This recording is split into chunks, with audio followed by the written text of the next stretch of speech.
Welcome back everyone. Welcome to civil service study practice set number ये 241 है।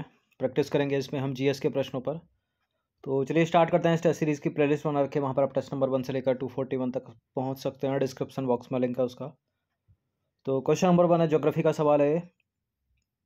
भारत के निम्नलिखित में से किस राज्य ने कम से कम 3 अन्य विदेशी देशों के साथ अपनी सीमा साझा की है? अरुणाचल प्रदेश, पश्चिम बंगाल, सिक्किम, या तीनों के तीनों यानी उपरोक्त सभी। देखिए, ज्योग्राफी के प्रश्नों के लिए मैप जरूरी है, ठीक है, इंडिया का भी वर्ल्ड का भी। यहाँ कहीं है सिक्किम, ठीक है, यहाँ, और यहाँ जो है वो नेपाल है, और यहाँ है भूटान, और नीचे से ये जा रहा है पश्चिम बंगाल, और ऊपर से चीन है। तो सिक्किम से तो 3 हो गए, भूटान हो गया, नेपाल हो गया, चाइना हो गया, तो सिक्किम हो गया इसका आंसर, ठीक है। लेकिन अरुणाचल प्रदेश से भी तो 3 हो सकते हैं। अरुणाचल प्रदेश है यहाँ पर, अरुणाचल प्रदेश की सीमा लगती है भूटान से, ऊपर से चीन से, और इधर से म्यांमार जो फैला है पूरा उससे भी तो लगती है, तो अरुणाचल प्रदेश भी हो गया।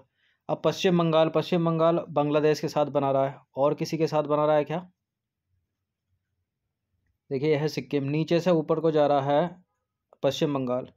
तो पश्चिम बंगाल की सीमा इधर से नेपाल से भी लग जाती है, यहाँ से भूटान से भी लग जाती है, यहाँ बांग्लादेश से लग गई, तो ये भी 3 हो गया। तो इसका आंसर तीनों ही हो गए, उपरोक्त सभी, डी। तो सिक्किम जो है पश्चिम में नेपाल के साथ, पूरब में भूटान के साथ, और उत्तर में चीन के साथ अपनी सीमा साझी करता है।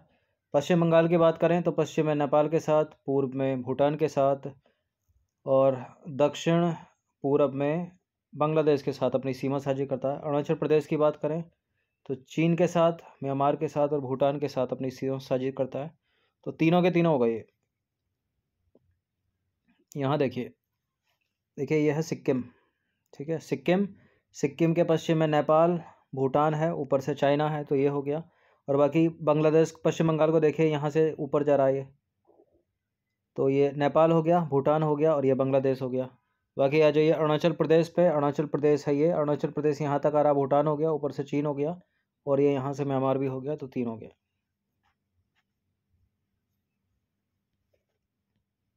क्वेश्चन नंबर 2 पर आ जाइए। हाल ही में भारतीय खाद्य सुरक्षा और मानक प्राधिकरण FSSAI ने देश में पहली बार किस अनाज की पहचान के लिए व्यापक मानक निर्दिष्ट किए हैं? गेहूं, तुर दाल यानी अरहर दाल, बासमती चावल, और सोयाबीन।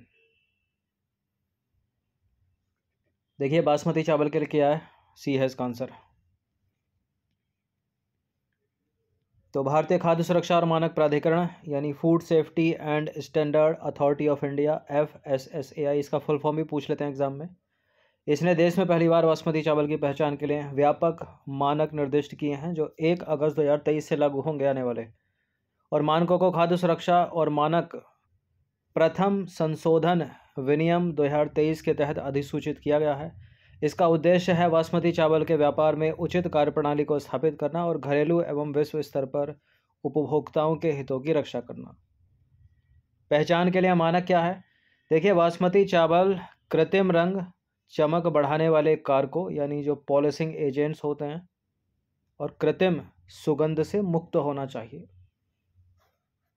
ठीक है। बासमती चावल बहुत, ठीक है, मिलावट हो रही है इसमें, पॉलिश्ड होकर आ रहा मार्केट में, तो उन्हीं सबको दूर करने के लिए जो है ये मानक निर्दिष्ट किया गया है। क्वेश्चन नंबर 3 पर आ जाइए। हाल ही में भारत और मिस्र के बीच संपन्न प्रथम, पहला ही है, संयुक्त सैन्य अभ्यास का नाम क्या है? बताइए। Ekuverin, cyclone 1, SLINEX X1, friendship 1। Ekuverin तो भारत और मालदीव के बीच है, इसको एलिमिनेट कर दीजिए। भारत और मिस्र के बीच पहला यह है साइक्लोन 1, किधर गया? Option number B. तो भारत और मिस्र की सेनाओं के बीच अभ्यास साइक्लोन 1 14 जनवरी 2023 को राजस्थान के जैसलमेर में संपन्न हुआ। यह सैन्य अभ्यास दोनों देशों की सेनाओं के बीच पहला संयुक्त अभ्यास है, तो याद रखिएगा इसको। और इसका लक्ष्य क्या? दोनों देशों के बीच रक्षा सहयोग को बढ़ावा देना। क्वेश्चन नंबर 4 पर आ जाइए। हाल ही में सभी आदिवासियों को बुनियादी दस्तावेज प्रदान करने वाला देश का पहला जिला निम्नलिखित में से कौन सा है? बुनियादी दस्तावेज कौन कौन से हो सकते हैं? आधार कार्ड, और राशन कार्ड, ठीक है, खाता खुलवाना उनका, जन्म प्रमाण पत्र देना, मृत्यु प्रमाण पत्र, ये सारे। तो यह है केरल का वायनाड जिला। तो केरल का वायनाड जिला सभी आदिवासियों को आधार कार्ड, राशन कार्ड, जन्म या मृत्यु प्रमाण पत्र, चुनाव पहचान पत्र, बैंक खाते, स्वास्थ्य बीमा जैसी बुनियादी दस्तावेज तथा सुविधाएं प्रदान करने वाला देश का पहला जिला बन गया है। और बुनियादी दस्तावेजों के अलावा अन्य सेवाएं जैसे आय प्रमाण पत्र, स्वामित्व प्रमाण पत्र, आयु प्रमाण पत्र तथा नई पेंशन हेतु आवेदन पत्र भी प्रदान किए गए हैं सभी आदिवासियों को। क्वेश्चन नंबर 5 पर आ जाइए। संयुक्त राष्ट्र सुरक्षा परिषद यूएनएससी में 5 तो स्थायी मेंबर होते हैं और 10 होते हैं अस्थायी मेंबर, यानी ये परमानेंट हो गए और ये हो गए अस्थायी। तो इनका जो चुनाव होता है अस्थायी वालों का, कितनी अवधि के लिए महासभा के द्वारा किया जाता है? ये तो परमानेंट है 5 के 5। ये जो 10 अस्थायी हैं या गैर स्थायी, तो ये होते हैं 2 वर्ष के लिए।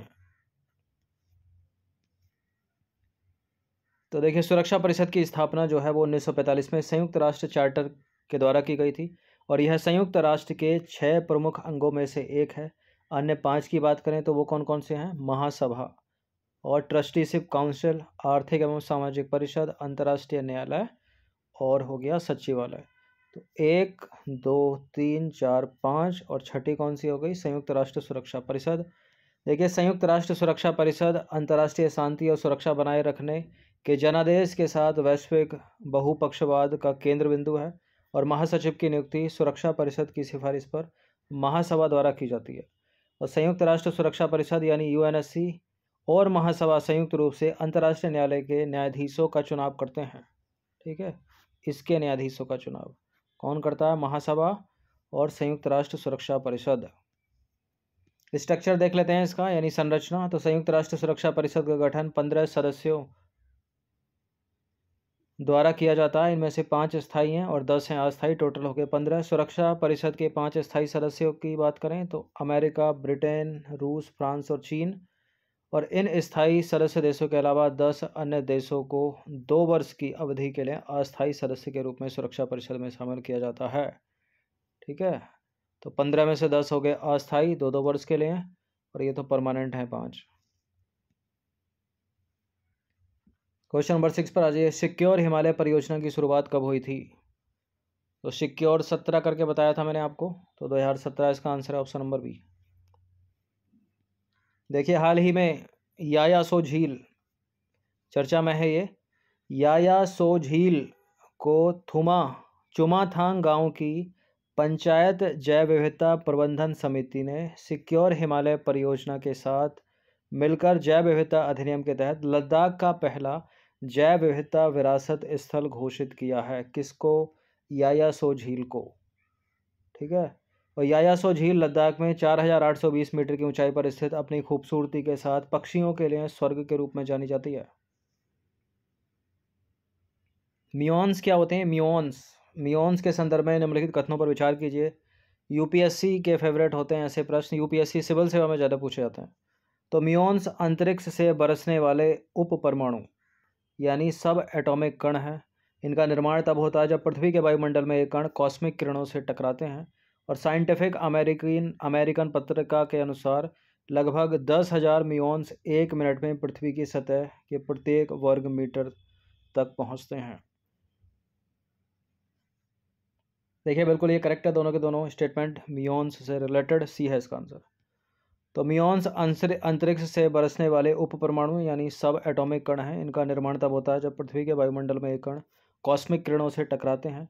और कॉस्मिक किरणें उच्च ऊर्जा कणों के समूह हैं जो लगभग प्रकाश की गति से अंतरिक्ष में घूमते हैं। और साइंटिफिक अमेरिकन पत्रिका के अनुसार लगभग 10,000 म्योन्स 1 मिनट में पृथ्वी की सतह के प्रत्येक वर्ग मीटर तक पहुंचते हैं। क्वेश्चन नंबर 8 पर आ जाइए। गल्फ कोऑपरेशन काउंसिल यानी खाड़ी सहयोग परिषद में निम्नलिखित में से कौन सा देश मेंबर नहीं है? सऊदी अरब है इसका मेंबर जीसीसी का, कतर है, कुवैत है, इराक नहीं है, तो बी है इसका आंसर। तो देखिए, गल्फ कोऑपरेशन काउंसिल यानी जीसीसी खाड़ी क्षेत्र के 6 देशों कौन कौन से? सऊदी अरब, संयुक्त अरब अमीरात, कतर, कुवैत, ओमान और बहरीन का एक संघ है और इस परिषद के सदस्य भारत के सबसे बड़े व्यापारिक भागीदार हैं और यह सदस्य देशों के बीच आर्थिक, सुरक्षा, सांस्कृतिक और सामाजिक सहयोग को बढ़ावा देने के लिए 1981 में स्थापित किया गया था। ये नंबर इस पर कॉल या व्हाट्सएप करके आप फुल टेस्ट सीरीज प्राप्त कर सकते हैं यूपीपीसीएस की। क्वेश्चन नंबर 9 पर आ जाइए। क्वेश्चन नंबर 9 है 3 स्टेटमेंट वाला। देखिए, मार्च 2023 में जारी विषय आधारित क्यूएस वर्ल्ड यूनिवर्सिटी रैंकिंग 2023 से संबंधित निम्नलिखित कथनों पर विचार करना है। विषय आधारित, इसके अनुसार कला एवं मानविकी श्रेणी में हार्वर्ड यूनिवर्सिटी को शीर्ष स्थान प्राप्त हुआ है। इंजीनियरिंग और टेक्नोलॉजी श्रेणी में मैसाचुसेट्स इंस्टीट्यूट ऑफ टेक्नोलॉजी को शीर्ष स्थान प्राप्त हुआ है और इसमें विभिन्न विषयों में 44 भारतीय पाठ्यक्रमों को वैश्विक स्तर पर शीर्ष 100 में शामिल किया गया है। ठीक है, विषय आधारित इसमें 5 विषय हैं। उन 5 विषयों में अलग अलग यूनिवर्सिटी ने टॉप किया है। तो शुरू की 3 मैं आपको बताऊंगा और कम से कम पहली आपको याद रखनी है और बहुत आसान है। ठीक है, क्योंकि 4 कॉमन है, 4 विषयों में एक ही यूनिवर्सिटी कॉमन है, केवल एक ही अलग है। तो फिलहाल पहला वाला भी करेक्ट है, दूसरा भी करेक्ट है, तीसरा भी करेक्ट है। तो इसका आंसर हो जाएगा ऑप्शन नंबर डी 1 2 3।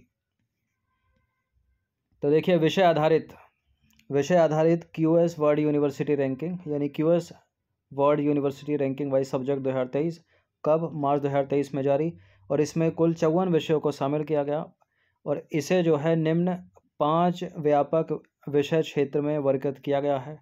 कौन कौन से वो देखते हैं, पहले 5 को देख लेते हैं एक बार।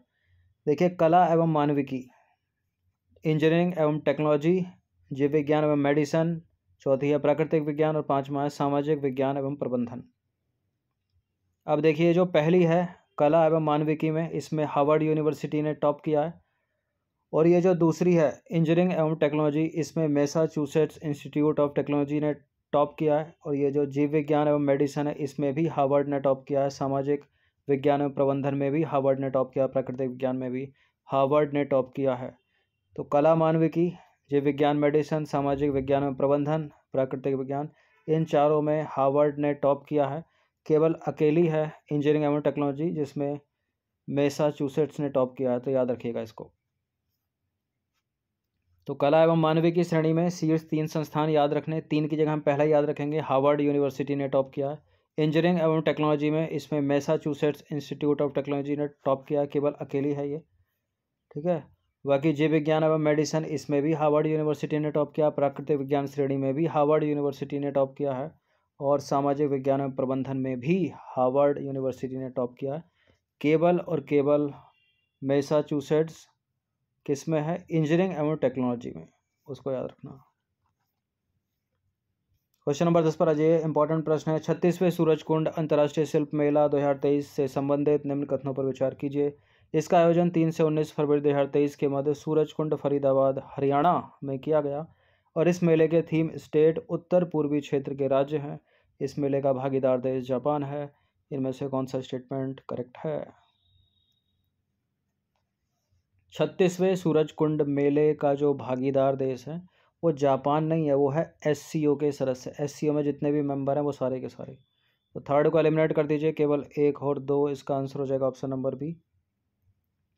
तो 36वां सूरजकुंड मेला, इसका आयोजन जो है सूरजकुंड मेला प्राधिकरण हरियाणा पर्यटन विभाग, केंद्रीय पर्यटन, कपड़ा, संस्कृति एवं विदेश मंत्रालय के सहयोग से किया जाता है। ठीक है, यह मेला पहली बार आयोजित किया गया था 1987 में।